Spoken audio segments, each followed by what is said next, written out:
1939 പിണറായി പാറപ്പുറം സമ്മേളനത്തോടെയാണ് കേരളത്തിലെ കോൺഗ്രസ് സോഷ്യലിസ്റ്റുകാരെല്ലാം കമ്മ്യൂണിസ്റ്റായത്. പിണറായിക്കാരനായ ഞാലിലെ വീട്ടിൽ എടവലത്ത് ബലരാമനും കമ്മ്യൂണിസ്റ്റായത് പി കൃഷ്ണപിള്ളയുടെ നേതൃത്വത്തിൽ നടന്ന പാറപ്പുറം സമ്മേളനത്തിലൂടെയാണ്. പാറപ്പുറം സമ്മേളനത്തിന് ശേഷം പാർട്ടിയുടെ തലശ്ശേരി താലൂക്ക് സെക്രട്ടറിയായ ബലറാമന്റെ നേതൃത്വത്തിൽ നടന്ന പ്രതിഷേധ ജാഥയിലേക്ക് ബ്രിട്ടീഷ് പോലീസ് നടത്തിയ വെടിവെപ്പിലാണ് അബുവും ചാത്തുക്കുട്ടിയും ആദ്യ രക്തസാക്ഷികളായത്. അക്കാലത്തെ തലശ്ശേരിയിലെ പാർട്ടിയുടെ ശക്തി ബീഡി തൊഴിലാളികളായിരുന്നു. CH കടാരനും NE ബലറാമുമായിരുന്നു അവരുടെ നേതാക്കൾ.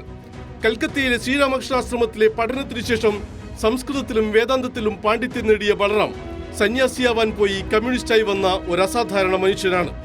40കളിലെയും 50കളിലെയും ത്യാഗത്തിന്റെ ഒളിവ് ജീവിതവും ജയിലറുകളും കടന്നെത്തിയ ബലറാം 57 ആദ്യ നിയമസഭയിൽ മട്ടന്നൂരിൽ നിന്നുള്ള അംഗമായിരുന്നു. 64 പാർട്ടി പിളർന്നപ്പോൾ ബലറാം CPIയിൽ ഉറച്ചുനിന്നു. അച്യുതമേനോൻ സർക്കാരിൽ വ്യവസായ വകുപ്പ് മന്ത്രിയായി. CPIയുടെ സംസ്ഥാന സെക്രട്ടറിയും ദേശീയ കൗൺസിൽ അംഗവുമായി. രാജ്യസഭാംഗമായി. അറിവിന്റെ ഗോപുരമായിരിക്കുമ്പോഴും എളിമകൊണ്ടും ലാളിത്വം കൊണ്ടും അതിശയമായി.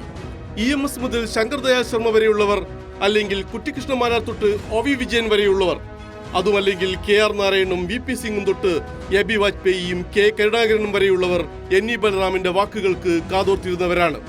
മാർക്സിസത്തെയും ഭാരതീയ ദർശനങ്ങളെയും കുറിച്ച് മാത്രമല്ല, പ്രപഞ്ചശാസ്ത്രത്തെക്കുറിച്ച് വരെ ബലറാം എഴുതിയിട്ടുണ്ട്.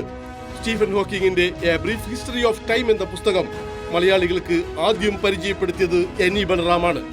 EMSന്റെ നിർദ്ദേശപ്രകാരം ഭാരതീയ സംസ്കാരത്തെക്കുറിച്ചുള്ള ഗവേഷണ ഗ്രന്ഥം പൂർത്തിയാക്കാതെയായിരുന്നു മരണം. മലയാളി ഇനിയും വേണ്ട പോലെ വായിച്ചിട്ടില്ലാത്ത ഒരു മഹാഗ്രന്ഥത്തിന്റെ പേരാണ് NE ബലറാം. ബിജു മുത്തത്തി, കൈരളി ന്യൂസ്.